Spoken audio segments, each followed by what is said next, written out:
Welcome to Prescription for Life. I'm your host, David Bull. Food. We all need it, but what happens when food, or the lack of it, becomes the center of your life?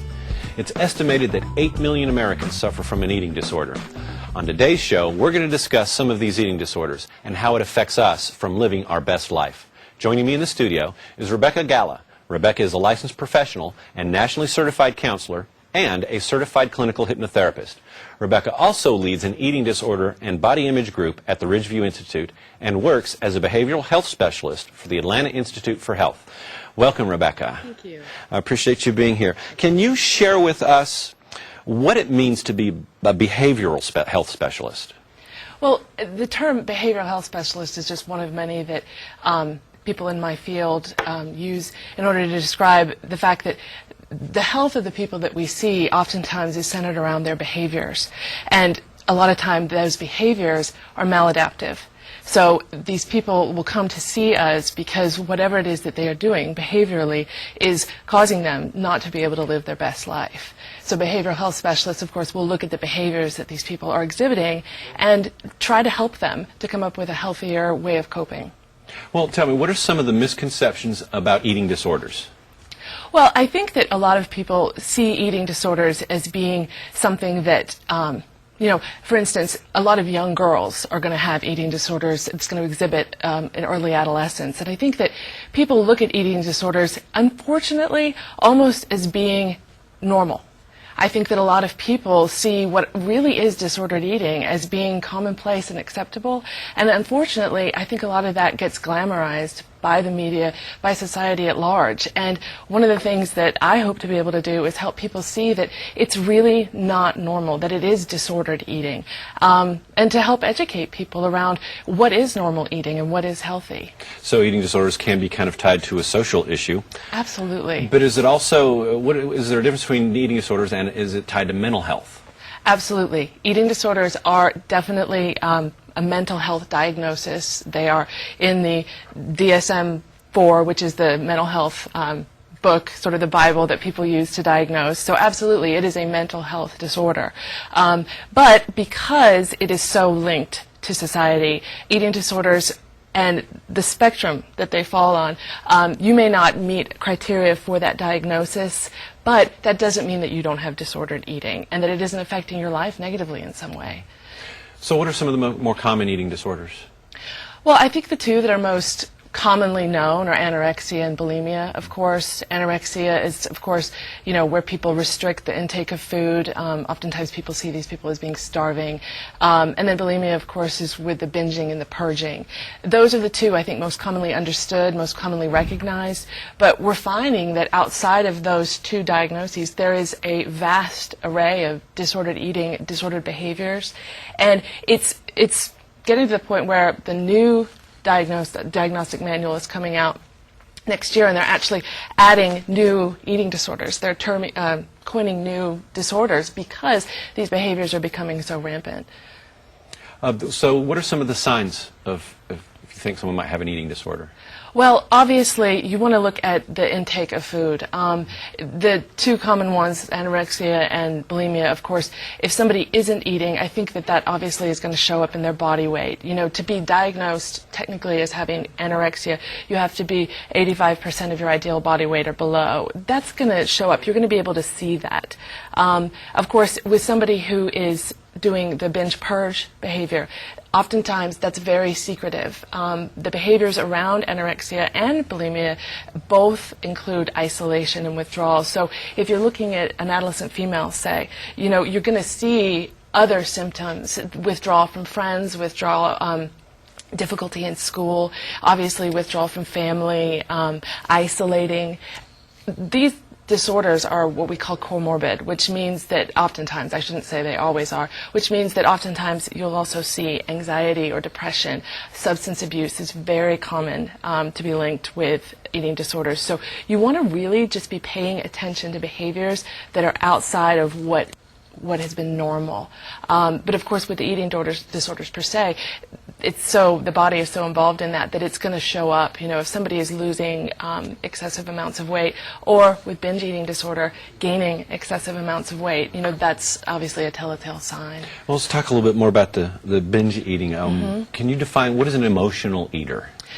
Emotional eating is a term that is sort of loosely used. I use emotional eating to describe anybody that uses food to help cope with their internal experience, with their feelings. So that can show up in a lot of different ways. That manifests differently for everybody that I see. But what you want to be able to do is identify why you're using food. Emotional eaters very commonly will use food to numb their feelings. People who don't want to have to experience negative feelings will actually use food and, for instance, binge on it, because, to get technical, food actually, the neurotransmitters, the way that food sort of registers in your brain is the same as alcohol or drugs. You know, it releases dopamine, and the body's natural opiates will interact and create a calming feeling. So what people are doing is essentially they're using food to numb, to feel good. And so emotional eating, there's a very biochemical piece, and then of course there's also the fact that many of us associate food with love. We associate it with reward. Think about when you're a little kid and you go to the doctor and you're scared. What do they give you? Sucker. Yeah, they give you a ball lollipop or something. You know, think about, what do we do around birthdays? What do we do for holidays? How do we, as families, come together? We do it around food. And so we have these really hardwired associations with food where we automatically go to food when we want to feel good. And so emotional eating, not only is there a biochemical piece, but there's also just the very real hardwiring that you've had a long day at work and you come home and you're feeling really rotten. What do? You go to food. So that's emotional eating. Well, now, is low self-esteem the common thread within all of the eating disorders? What is the effect of low self-esteem on them? Well, a low self-esteem is, I think, one of the common threads for all psychological issues. I think that you can't be in the line of work that I am, you can't treat anything without talking about self-esteem. But I think that in terms of eating disorders, what we're finding is that part of how we help people recover from eating disorders is help them find themselves. And so, yeah, self-esteem, or being able to know yourself and love yourself, is an essential piece of the bigger puzzle. Many people with eating disorders, we find, have no sense of self. They really lack that internal identity. And so the progress that they're making, the journey that they're on, is learning who they are, figuring out how to relate to themselves in a way that is self-loving. Okay, so I've got pretty much a mental health disorder that can be treated. Absolutely. Tell me some of the effects that has on the physical self, whether it being the anorexic or the emotional eater. Well, the effects on the physical self, I think, are obvious in that, you know, anorexia, with depression as well because of suicide, but anorexia is the most lethal eating psychological disorder that there is. I mean, it's extremely serious because obviously, you know, I won't go into all the reasons, but there are serious medical complications and people die, you know. Oftentimes, people who have binge eating disorder are obese as a result of their relationship with food. And so the physical body takes a massive toll as a result of that. You know, it's a whole different show, but, you know, the obesity crisis in America today, you know, binge eating and the psychological piece and the emotional eating is playing a huge role in that. And people are dieting and people are going on, you know, making conscious efforts to try and help themselves, and unfortunately they're not really addressing the real problem. So it's just this secular, you know, people try to diet and then they fail and then they feel worse, their self-esteem plummets even lower, and it's, you know, just over and over again. So really helping people understand that emotional eating and disordered eating, you don't have to be anorexic and bulimic to identify with those terms, and that there's help for you. Okay.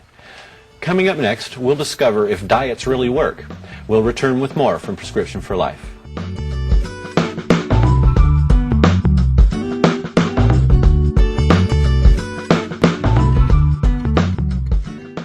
Welcome back to Prescription for Life. Today we're discussing eating disorders with my guest, Rebecca Galla, licensed professional counselor with Authentic Living. Rebecca, dieting is a huge industry in America, yet despite this, we're told year after year that obesity is a continually growing problem. So do diets really work? No. In a word, no, they don't. It's not that diets in and of themselves are wrong. It's not that the, calories in, calories out is wrong. It's just that diets only treat the tip of the iceberg. And what happens is, essentially it's like if somebody has chickenpox, it's like if you just went in and put a lotion on the chickenpox, it might go away, but you wouldn't actually be addressing the underlying virus. It's the same thing with our relationship with food. And I think if there's nothing else that I get across, that's the message that I really want to send people. Diets are only going to take care of the very surface level behaviors. And that's why they don't work, because people aren't really addressing why they're eating. What my hope is to help people really find out what their real hunger is, because it's not about the food. And that's what I tell my clients all the time. If it was about the food, you would find a diet, any diet would do, you would go on it, you would lose weight, and that would be that. But research has shown, I just heard a statistic lately that it was 1 out of 100 people who attempt a diet will maintain their weight loss for a year. I mean, I think that speaks to the fact that diets in and of themselves don't work. If you can take a diet and kind of use the bones of it while addressing the underlying issue, then you can maintain weight loss. But one of the reasons why diets don't work is because diets set you up to fail. And this is something that I think people fail to see. Diets are based on deprivation. When we diet, we take away something that 9 times out of 10 we enjoy, let's be honest. Now, is that the oppression of dieting? Absolutely. Okay. Absolutely, amongst other things. Research with animals has shown that they call it a deprivation syndrome. When you place food for an animal and then you take it away, when you place the food back, the animal is going to eat that exponentially. They're going to binge on it. And that's what happens with diets. People can white knuckle through the diet. Usually they get through that first week, maybe 2. And then something happens when the food is placed back in front of them, which it's everywhere. And they find that they're eating more. That's why yo-yo dieting occurs. And yo-yo dieting, usually people gain more weight back than they lost in the first place. Some studies are showing that dieting is actually linked to the increase in binge eating and binge eating disorder. So dieting is actually part of the problem. So a lifestyle change has to occur with it. But what percentage of binge eating type of disorders, I mean, there is obesity, but it may not necessarily be so much a mental disorder as it is just a lack of knowledge about what's the right thing to do. So what percentage is actually due to the mental disorder? The actual percentages are, I'm not clear on what they are, but I think that's a very good question, because people need to understand themselves. I do see clients sometimes who come to me, and it is clear after working with them a few times that this is really a lack of education. This is somebody who just, for lack of better words, hasn't given it any thought, and then all of a sudden they wind up in the doctor's office and they're telling them that their health is in jeopardy. But I think that if you know yourself, you're going to recognize the symptoms of emotional eating. Or what I would say to people who are watching this show is, if you have made attempts to stop and you can't, then chances are it's more than a lack of education around nutrition. When we look at consistently engaging in a behavior that is harmful and that we have a desire to stop, and yet we do it over and over again, that's a compulsive behavior. And I'm not one to place labels on people and, you've got a mental health disorder, or you're addicted to this, that. Call it what you like. I just think it's important that people really get it for themselves so that they start to find the right treatment for it or help. So explore and see if it is an issue. Absolutely. Now, according to one statistic, 95% of those who have eating disorders are between the ages of 12 and 25. Can you explain why it occurs at such a young age? Well, I think one of the things that's interesting that we're seeing is it's starting earlier and earlier. A study has recently shown that as early as 9 years old, 75% of the girls at 9 years old have either dieted or given serious concern to their weight. 9 years old. I attribute that to society, to the media, to exposure to the level of exposure we have to a very unhealthy role model for thinness is, well, it's everywhere. So I think that the more exposure young women, or men for that matter, have to these role models, I think that the more pressure they're feeling, and I think that it's just becoming more rampant. So it's starting earlier. Although, interestingly, we're also seeing that it's showing up later in life as well. And that's a new trend. People are actually developing eating disorders later in life. So it's really growing on both ends, unfortunately. Now, on the emotional eating, a lot of times it can be connected with a traumatic experience. Yes. How do you counsel someone that is recognizing that, okay, or make that relationship to, no, you're having this issue because of the traumatic experience? Right. What's the process in counseling someone in that issue? There is a huge link between trauma and eating disorders. And obviously when you work with somebody, initially you're going to kind of ask questions to make sure you cover all those bases. If I suspect that somebody has a history of trauma, where I would be very careful and cautious around that, being that it is a sensitive subject. But I think one of the things that I help people see is that it isn't about the food, and help them see, why they're using food, how it's actually helped them, even though it's unhealthy and even though it's maladaptive. A lot of my patients or clients will use food as a protective measure. They use food to help keep the world out. If somebody has, say, a history of sexual abuse, you see this a lot. People will actually use food and keep weight on so as to keep advances away. And I just kind of help them make that link, help them see, look, this is the relationship. Of course, we would address the trauma, and it would be in addressing the trauma and really helping that person find their power, set boundaries, a lot of the work that we would do around that would help with the food. And, again, it's sort of like the chicken pox analogy. If you just focus on the food, if you just focus on, work out and eat less, you're not going to ever break that cycle. So we would actually work more on the trauma than we would on the food, and that would actually help with the food. Now, is that just for, is it a long-term traumatic event after, or is it sometimes just a short-term type of thing? Like an accident or the death of a loved one? It could be anything. And therein lies the biggest variable in this equation, which is the human factor. When you're dealing with human beings, you can't make assumptions. I have a lot of statistics in my head, and I have a lot of theories that, 99% of the time they're going to somewhat apply. But there's always that other variable, which is each person is an individual. Each person has a different perception. Some people will go through an event and it'll just kind of roll off their shoulders, and others will find that very same event traumatic. So really, I have to be very client-centered when I work with people and understand it from their perspective, because when I do that, I can actually help see, how they viewed their world. And that's really the bulk of what we do, is we kind of look back and ask why. And then, of course, we have to look forward and ask how. How do we change that? How do we, live our best life? So. Now, generally, when we talk about eating disorders, the mental image is always female. So are women more affected than men? Statistically, yes. Why?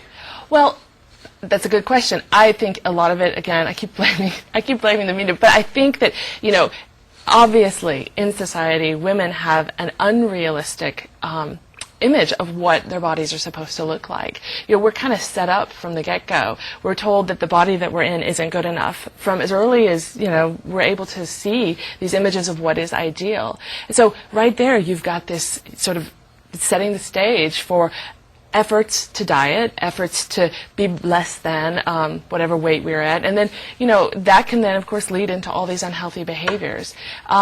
Men are more and more increasingly, Well, that was going to be my next question. Are we seeing more with men now? Yes. Is it probably the same influence? I mean, media is a huge influence on our lives. Absolutely.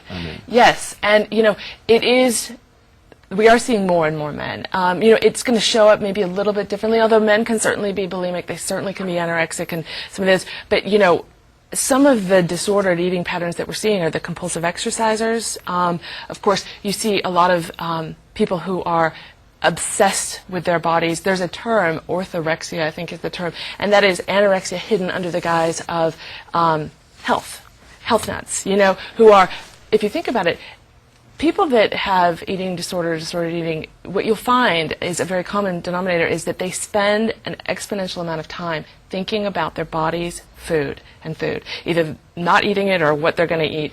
And so, men are showing up in all different areas of disordered eating, and I think it's important that we don't leave them out of the equation, because it's oftentimes thought of as a women's illness.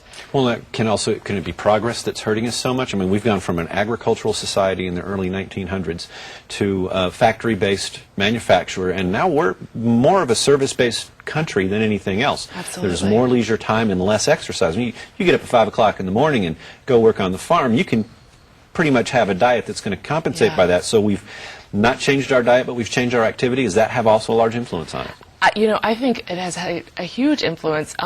There's a lot of research being done and a lot of talk around actually the food that we're eating and how that is influencing eating disorders at large. And with regards to progress, we may have made progress, but we're eating as a nation. The food that we're eating is much less healthy than it once was. It's processed, and as a result of the processing, actually a lot of the addiction field is doing a lot of work around the fact that, the over-processed sugars and flours, are people addicted to it? And research is coming back saying yes, that they are, that perhaps compulsive eating with bulimia and binge eating disorder, maybe that's got something to do with the fact that they can't stop eating because there's an addictive piece there. So absolutely, I think that we are, yes, we're making progress with all of technology, but nowadays with social networking and media, all this technology is allowing us to see ourselves as opposed to other people, and that comparison oftentimes leads people to thinking that they need to take extreme measures to be better. Yeah, I have to agree with that. There's a certain soft drink. I mean, I know I can get my thirst quenched, but there's just sometimes I just got to have that one, and I'll stop on the road in order to get it. Yeah. Don't go away. We'll be back with more Prescription for Life.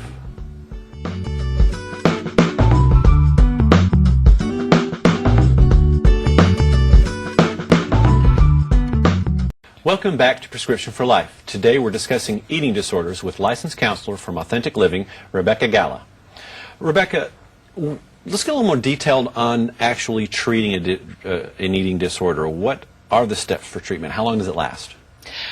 Well, there isn't a set time per se. I think one of the first things you have to ascertain is the level of acuity with someone with an eating disorder, because they can be so serious. Many people who seek treatment for eating disorders don't actually seek it themselves, unfortunately. It's a loved one, a parent, somebody stepping in, and oftentimes with eating disorders, they require inpatient treatment.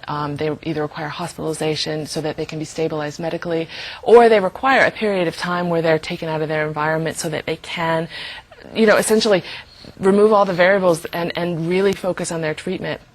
Ideally somebody who does need that level of care would be in treatment for 6 to 8 weeks. I say that just sort of as a, it's kind of a loose idea, because it depends on the person. It really depends on what they're going through, what other issues they're dealing with. Unfortunately, a lot of people don't have either the means or the ability to have that length of stay. Ideally, somebody would realize and recognize their eating disorder and seek treatment early on, early enough that they could see somebody once a week. The people that I see, oftentimes, they make a commitment to be in therapy for an ongoing period of time. It's a major commitment to yourself to do that, but that's part of the healing process, is loving yourself enough to be able to say, you know what, I'm going to commit to this recovery. And people do get better, and I think that's a message that I really want to make clear, is recovery is possible, but it doesn't happen quick. It's not going to be, look, here's 6 weeks and you're going to be better, so to speak. This is a journey. This is something that people struggle with, much like alcoholism or something, for a lifetime. So it is a lifelong journey. Is there an instance where there is, okay, you've ended and you're not going to have to deal with this anymore, or actual healing as we've used the chicken pox? Absolutely, and I want to send a message that's hopeful. I want to make sure that that's very clear. People can have rich, wonderful, meaningful lives without the presence of those behaviors. I think that to say that somebody is fixed would be, I'd be remiss to say that, because I think that these are issues that, constantly need to at least be checked in on, make sure during your life, if you're under stress, oftentimes that's when the eating disorder can pop back up. Any kind of very stressful, traumatic loss, that could cause the eating disorder to flare up, because you see, people use these behaviors as ways of coping. And so if something bad happens, they may turn to that again. It may just be sort of that, reflex. So it's just something to be cautious of. But people do have, recovery processes and they have, very rich lives where the eating disorder does not play a central role. So. Okay. Let's go back to the societal influence a little bit, because it's a question that just kind of popped into my head. Okay, mostly women are affected, and society plays a hard role. Where do you find that definition between, okay, this is a truly mental disorder, eating disability, or this is just the effect of a young girl that society is having on them? Right. Where's that line? When does that cross?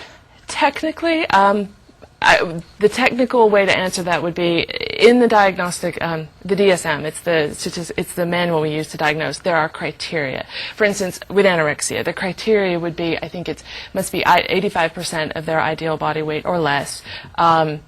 Preoccupation with food, some element of body dysmorphia where they don't see themselves the way others do, and then I think it's 3 months of amenorrhea where they don't have their period. So there are very technical things. Somebody would technically be diagnosed anorexic if they met all those criteria. There is a diagnosis called eating disorder NOS, which means not otherwise specified, right? And anybody that falls outside of those very technical things would fall into that. I look at it like it's a continuum. And, obviously on this end it's going to be very serious, on this end it's not. To me, the way I see disordered eating is, you can move up and down the continuum. If you technically fall in the diagnostic criteria, then yes, you would be diagnosed. But I think for some people, I would ask the question, is this affecting your life negatively? Have you made concerted efforts to stop and can't? And if you answer yes to 2 of those questions, I think that's when you need to know you need to ask for help.